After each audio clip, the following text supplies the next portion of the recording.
साल 1962 में दुनिया की सबसे सुरक्षित मानी जाने वाली एक जेल में ऐसी घटना हुई जिसने पूरी दुनिया को हैरान कर दिया। यह जेल थी सैन फ्रांसिस्को खाड़ी के बीचों बीच स्थित अल्काट्राज, जिसे लोग द रॉक के नाम से जानते थे। चारों तरफ बर्फ जैसे ठंडे पानी, ऊंची दीवारें और कड़ी सुरक्षा के कारण यह माना जाता था कि यहाँ से भागना लगभग असंभव है। इस जेल को खास तौर पर उन अपराधियों के लिए बनाया गया था जो बेहद खतरनाक थे या बार बार जेल से भागने की कोशिश कर चुके थे।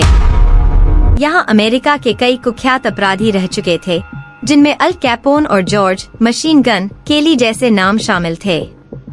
कैदियों की दिन में कई बार गिनती होती थी, हर गतिविधि पर नजर रखी जाती थी और चारों तरफ फैला हुआ ठंडा समुद्री पानी इस जेल को और भी सुरक्षित बना देता था।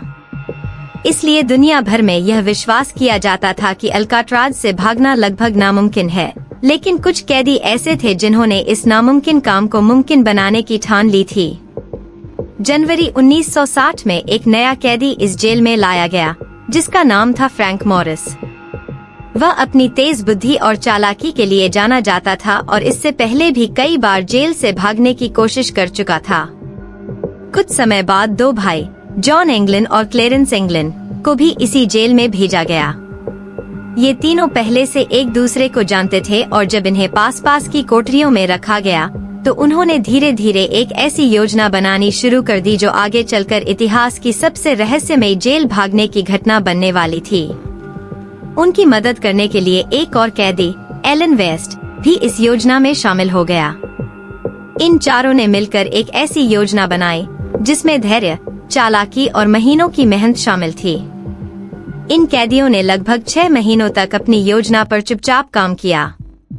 उन्हें कुछ पुराने आरी के ब्लेड मिले, जिनकी मदद से उन्होंने अपनी कोठरियों के पीछे बने वेंटिलेशन की दीवार को धीरे धीरे कमजोर करना शुरू किया। उन्होंने टूटे हुए वैक्यूम क्लीनर के मोटर से एक साधारण ड्रिल मशीन बना ली, जिससे वे दीवार में छोटे छोटे छेद कर सकें। हर दिन थोड़ा थोड़ा काम किया जाता था ताकि किसी को शक ना हो। दीवार में बने छेदों को वे गत्ते और अन्य सामान से ढक देते थे ताकि बाहर से देखने पर सब सामान्य लगे। कोठरियों के पीछे एक ऐसा गलियारा था जो ज्यादा सुरक्षित नहीं था और वहीं से उन्होंने आगे का रास्ता तैयार किया। इस दौरान उन्होंने जेल की छत पर एक गुप्त कार्यशाला बना ली, जहां वे अपने भागने के लिए जरूरी सामान तैयार करते थे। उन्होंने लगभग 50 से ज्यादा रेनकोट इकट्ठा किए और उनसे एक अस्थायी रबर का बेड़ा और लाइफ जैकेट तैयार की। यह काम बेहद कठिन था क्योंकि उन्हें हर चीज चोरी छिपे करनी पड़ती थी। उन्होंने लकड़ी से चप्पू बनाए और एक म्यूजिक इंस्ट्रूमेंट को हवा भरने वाले उपकरण में बदल दिया ताकि बेड़े में हवा भरी जा सके। इसके साथ साथ उन्होंने जेल की छत तक पहुंचने का रास्ता भी तैयार किया। पाइपों के सहारे वे ऊपर चढ़े और एक वेंटिलेटर को खोलने का तरीका खोज लिया। यह पूरी तैयारी इतनी सावधानी से की गई थी कि महीनों तक किसी को इसकी भनक तक नहीं लगी। अब सबसे चालाक हिस्सा आया, जिसने इस योजना को सफल बनाने में सबसे बड़ी भूमिका निभाई। भागने से पहले उन्होंने अपने बिस्तरों पर नकली सिर रख दिए।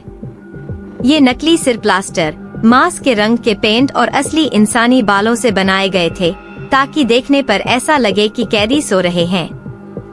रात में जब पहरेदारों ने झांक कर देखा तो उन्हें लगा कि सब कुछ सामान्य है और कैदी अपने बिस्तरों पर सो रहे हैं। इसी चालाकी ने उन्हें समय दिया जिसकी वजह से वे अपनी योजना को अंजाम दे सके। 11 जून 1962 की रात आखिरकार वह समय आ गया जिसका वे महीनों से इंतजार कर रहे थे। तीनों कैदी अपनी कोठरियों से निकलकर पीछे बने गलियारे में पहुंचे और वहां से ऊपर चढ़ते हुए जेल की छत तक पहुंच गए। इसके बाद वे सेल हाउस के पीछे स्थित एक चिमनी से नीचे उतरे और जेल की बाड़ पार कर गए। अंधेरे का फायदा उठाते हुए वे धीरे धीरे द्वीप के उत्तर पूर्वी किनारे तक पहुंचे, जहां उन्होंने अपना बनाया हुआ रबर का बेड़ा पानी में उतारा।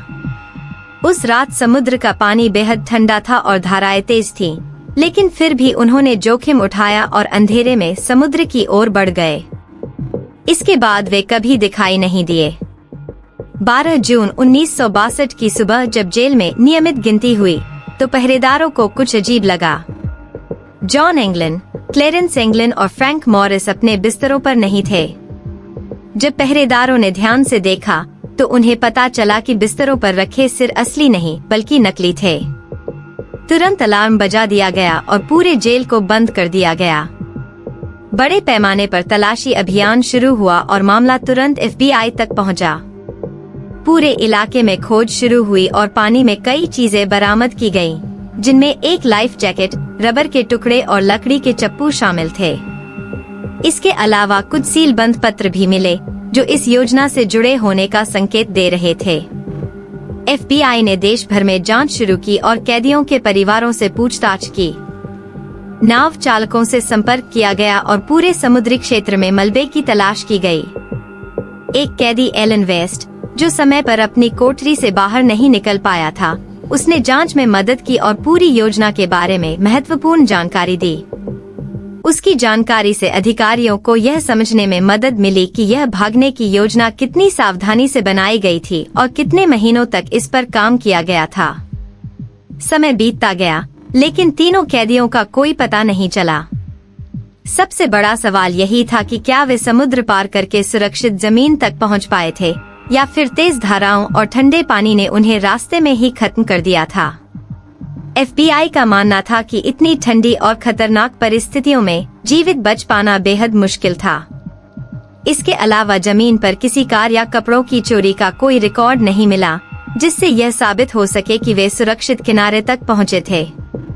परिवारों से भी कोई ठोस मदद मिलने का सबूत नहीं मिला। इस केस की जांच लगभग 17 साल तक चलती रही, लेकिन कोई ठोस सबूत सामने नहीं आया जिससे यह साबित हो सके कि वे जीवित थे। आखिरकार 31 दिसंबर 1979 को FBI ने इस केस को आधिकारिक रूप से बंद कर दिया और आगे की जिम्मेदारी US मार्शल सर्विस को सौंप दी, जो आज भी इस संभावना की जांच करती रहती है कि कहीं ये तीनों कैदी जीवित तो नहीं बच गए थे। आज इतने सालों बाद भी यह घटना दुनिया की सबसे रहस्यमयी जेल भागने की घटनाओं में गिनी जाती है और यह सवाल आज भी लोगों के मन में बना हुआ है कि क्या वे सच में उस रात समुद्र पार कर पाए थे या फिर हमेशा के लिए इतिहास का हिस्सा बन गए।